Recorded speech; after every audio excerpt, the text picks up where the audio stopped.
In history, judging things falsely can lead to very dire consequences.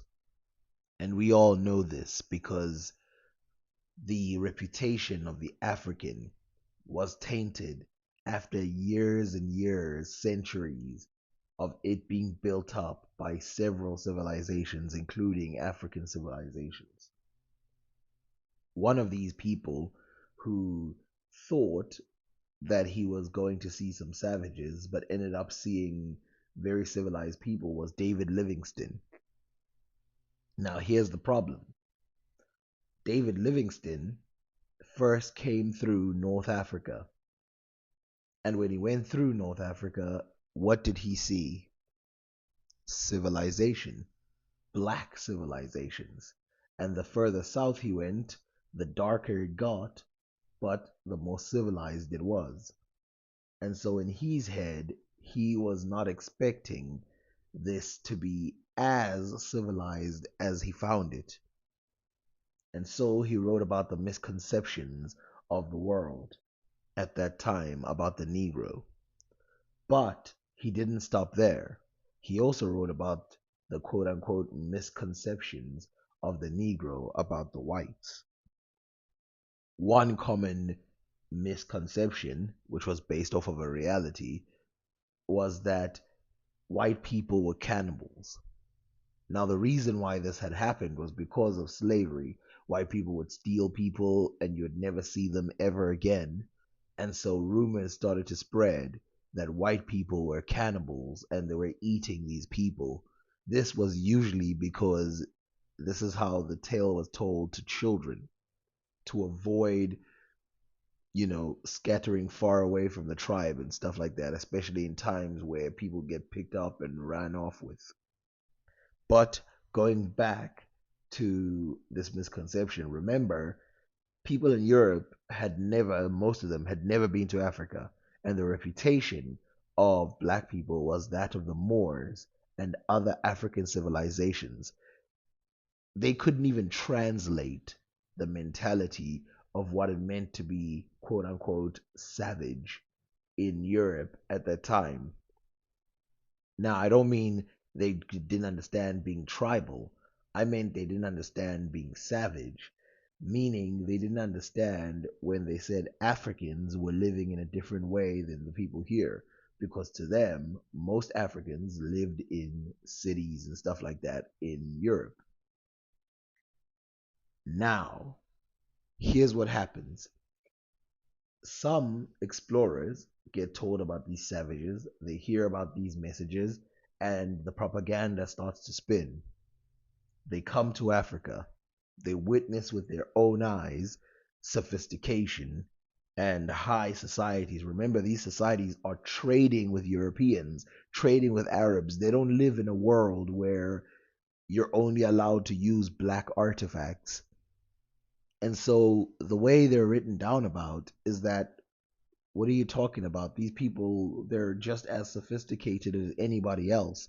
So what are you talking about? Now, the tribes that I'm talking about, where they're talked about as very sophisticated, are in Mozambique, South Africa, Botswana, Namibia, that region, Southern Africa.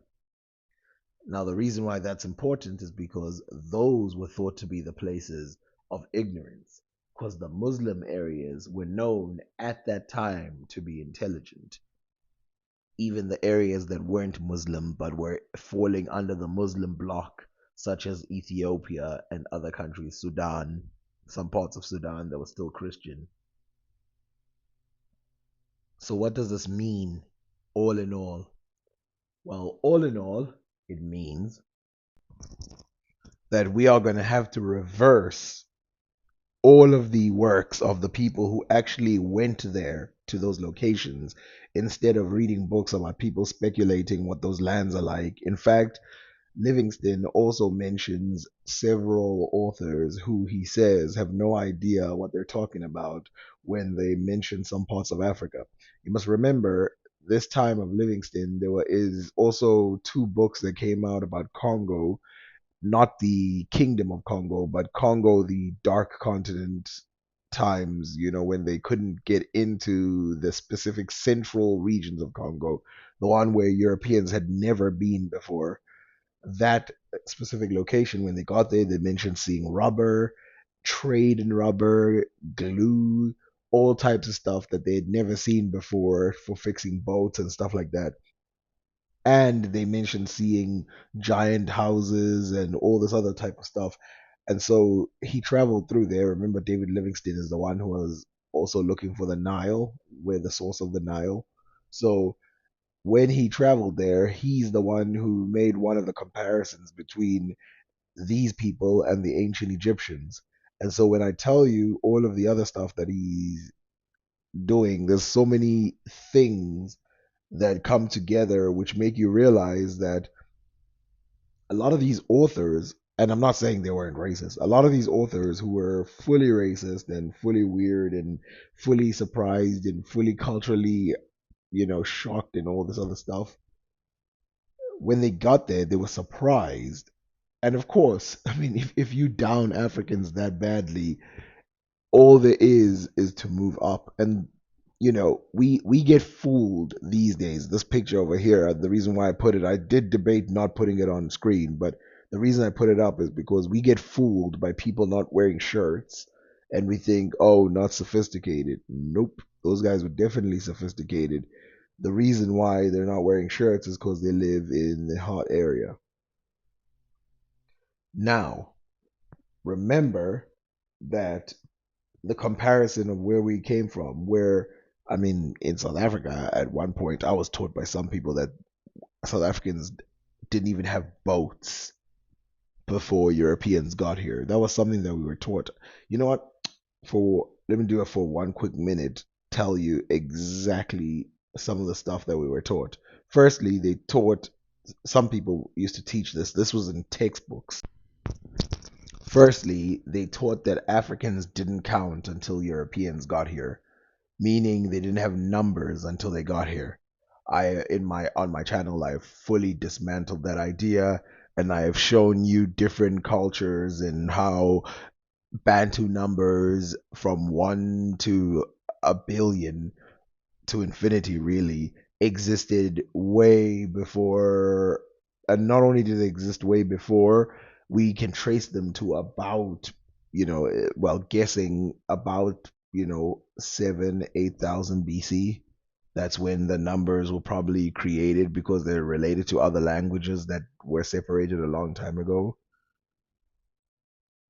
Secondly, the other thing they said was they didn't have any clothes, that they were running around naked. That has been thoroughly debunked.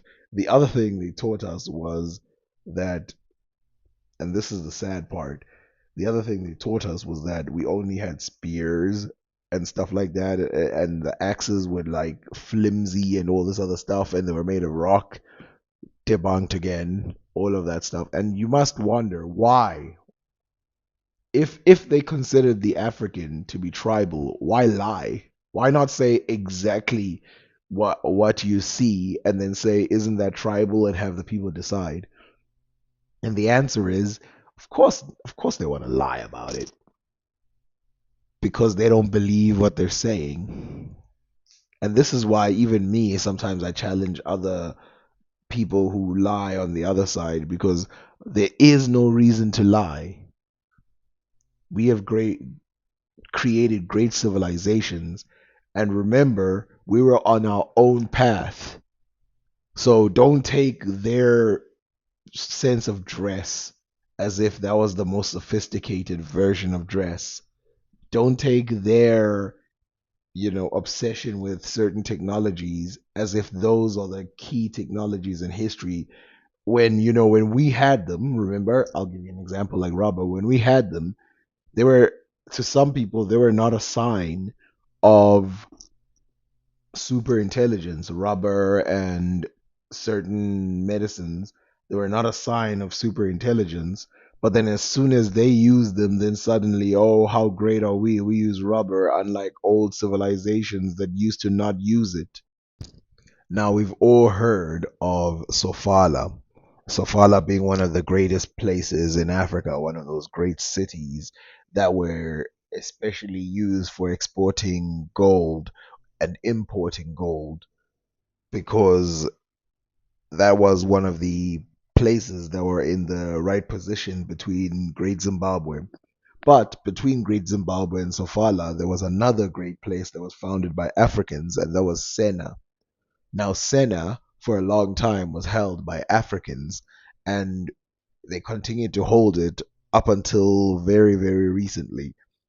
Now, one of the reasons why this happened, because remember, colonization of the entire region was not necessarily in the heads of the Portuguese at the time, but they had their little bases. For example, the island of Mozambique, which is what the country is named after, they held that little piece, but they had competitors, three competitors, well, two, the Arabs and the Africans, and the Africans held the gold mines.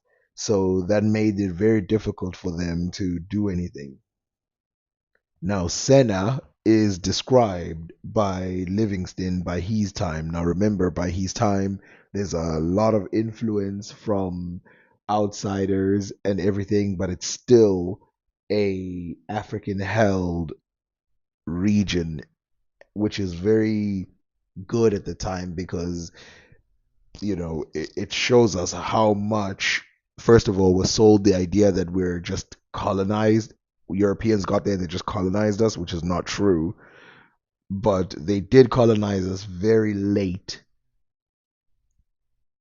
But before that, we were civilizing ourselves better and better, trading with the best and gathering things, catching up with every single person.